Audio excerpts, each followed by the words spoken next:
வந்தே மாதரம் பாடல் தொடர்பான மசோதாவை மாநிலங்களவையில் நிறைவேற்றி பின்னர் மக்களவையில் அறிமுகப்படுத்திய சில நிமிடங்களில் அவையை ஒத்திவைத்து விட்டார்கள். ஒரு சில நாடாளுமன்ற உறுப்பினர்கள் மட்டுமே பேச முடிந்தது. கூச்சல் குழப்பங்களுக்கு இடையில் அந்த சட்ட மசோதாவை நிறைவேற்றி அவையை மக்களவைத் தலைவர் ஒத்திவைத்து விட்டார். எத்தனையோ பல பிரச்சனைகள், கொந்தளிப்பான பிரச்சனைகள் இருக்கும் சூழலில் இந்த வந்தே மாதரம் பாடல் மசோதா பாஜக அரசுக்கு முக்கியமான ஒன்றாக இருக்கிறது. அது தொடர்பாக தமிழ்நாட்டை தவிர வேறு எந்த மாநிலத்திலும் மாநிலங்களை சார்ந்த நாடாளுமன்ற உறுப்பினர்களும் எதிர்ப்பு தெரிவிக்கவில்லை என்பதும் குறிப்பிடத்தக்கது. அந்த பாடல் மதசார்புள்ள ஒரு பாடல் என்பதனால்தான் இவ்வளவு காலமாக அதனை கட்டாயம் பாட வேண்டும் என்கிற நிலை இல்லாமல் இருந்தது. ஆனால் இப்போது பாஜக அரசு அந்த பாடலையும் தேசிய கீதத்தையும் இணைந்தே பாட வேண்டும், பாடத் தவறினால் தண்டனை உண்டு என்ற சட்டத்தை நிறைவேற்றியிருக்கிறார்கள். இது மதச்சார்பின்மைக்கு எதிரானது, பிற மதங்களை சார்ந்தவர்களின்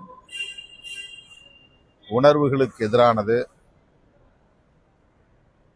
பாட மறுப்பவர்களை அல்லது தயங்கக்கூடியவர்களை தண்டிக்கும் நோக்கோடு இந்த சட்டத்தை அவர்கள் நிறைவேற்றியிருப்பது அடாவடியான ஒரு போக்கு. விடுதலை சிறுத்தைகள் கட்சி பாஜக அரசின் இந்த போக்கை வன்மையாக கண்டிக்கிறது. காவேரி ஒழுங்காற்று குழு டெல்லியிலே கூடியது.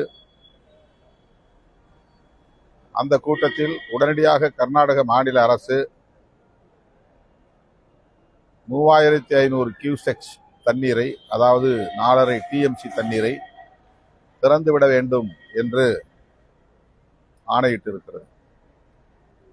நமக்கு முறைப்படி ஜூன் மாதத்திலும் ஜூலை மாதத்திலும் சேர்த்து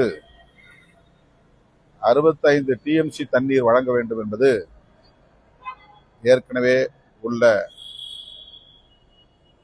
நிலைப்பாடாகும்.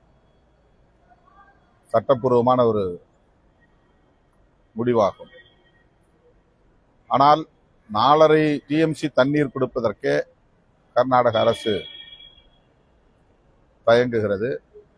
பெங்களூர் மக்களுக்கு குடிநீர் இல்லை என்ற காரணத்தை சொல்லுகிறது. இந்த நிலையில் தமிழ்நாடு முதலமைச்சர் கர்நாடகா செல்லுவதாக தகவல்கள் வெளியாயின.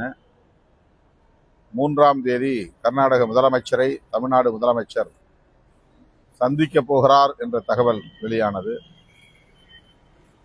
தமிழ்நாட்டை சார்ந்த பெரும்பாலான விவசாயிகள் சங்கமும் சில அரசியல் கட்சிகளும் கர்நாடகா செல்லுவதை தவிர்க்க வேண்டும் என்ற வேண்டுகோள் வைக்கப்பட்டது. ஆனாலும் முதலமைச்சர் திட்டமிட்டவாறு கர்நாடகா செல்லுவதாக, பெங்களூர் செல்லுவதாக தகவல்கள் வெளியாகின.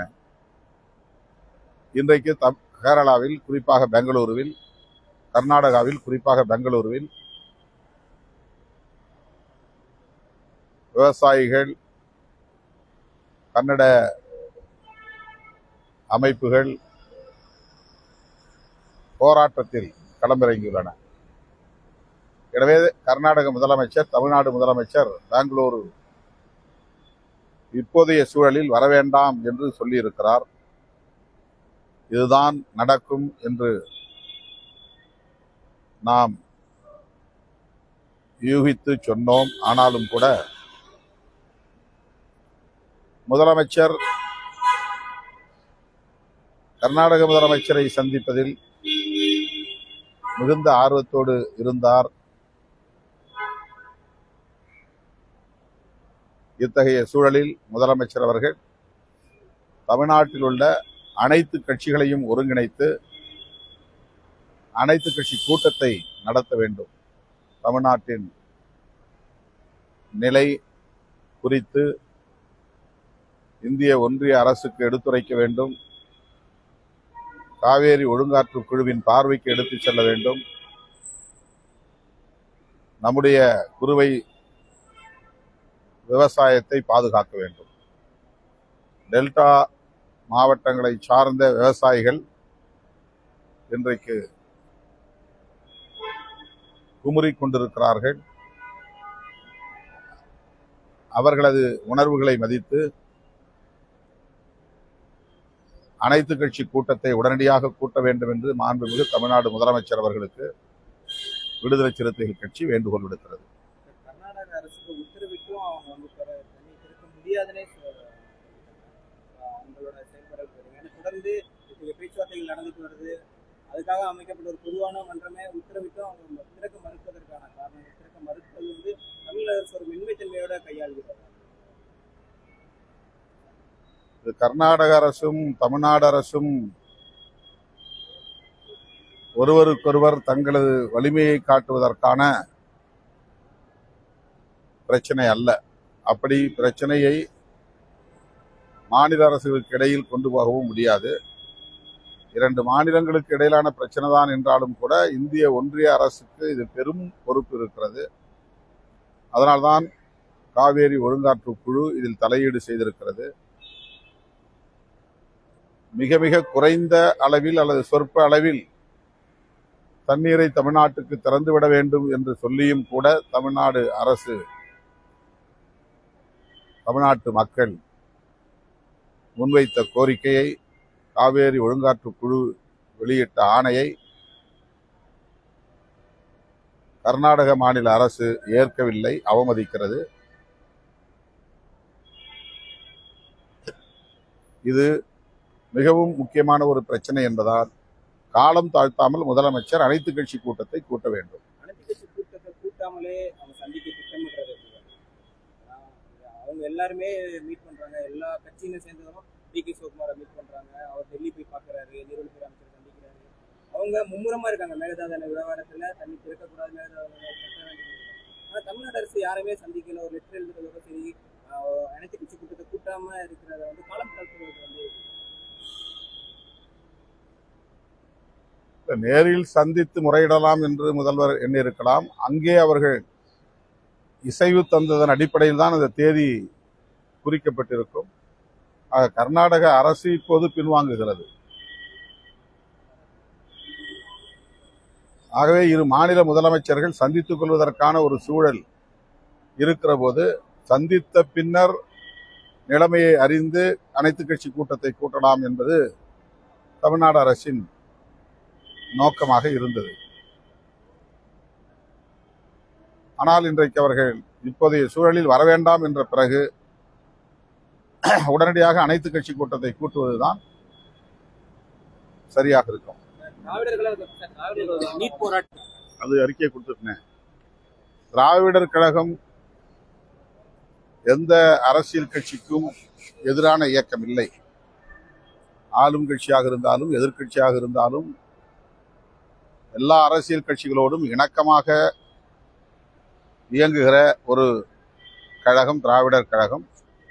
கொள்கை அடிப்படையில் சில கட்சிகளோடு கொள்கை சார்ந்த விமர்சனங்களை முன்வைக்கிற ஒரு இயக்கம். இந்த நிலையில் நீட் தேர்வுக்கு எதிராகவும் முன்னேறிய வகுப்பினருக்கான இடஒதுக்கீட்டு எதிராகவும் திராவிடர் கழகத்தின் இளைஞரணி, மாணவர் அணி, மகளிர் அணியை சார்ந்தவர்கள் இருசக்கர வாகன பரப்புரையை மேற்கொள்வதற்கு காவல்துறை தலைமை இயக்குனரின் அனுமதியை பெறுவதற்கான விண்ணப்பத்தை செய்தனர். ஆனால் திடுமென கடைசி நேரத்தில் அனுமதி மறுக்கப்பட்டிருக்கிறது. முதலமைச்சர் இதில் உடனே தலையிட வேண்டும், அந்த பரப்புரைக்கு அனுமதி வழங்க வேண்டும்.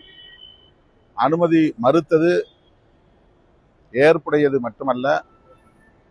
அல்ல, ஜனநாயக விரோத நடவடிக்கை என்பதையும் விடுதலை சிறுத்தைகள் கட்சி சுட்டிக்காட்ட விரும்புகிறது. ஜனநாயக போராட்டங்களுக்கு தொடர்ந்து அனுமதி மறுக்கிறாங்க.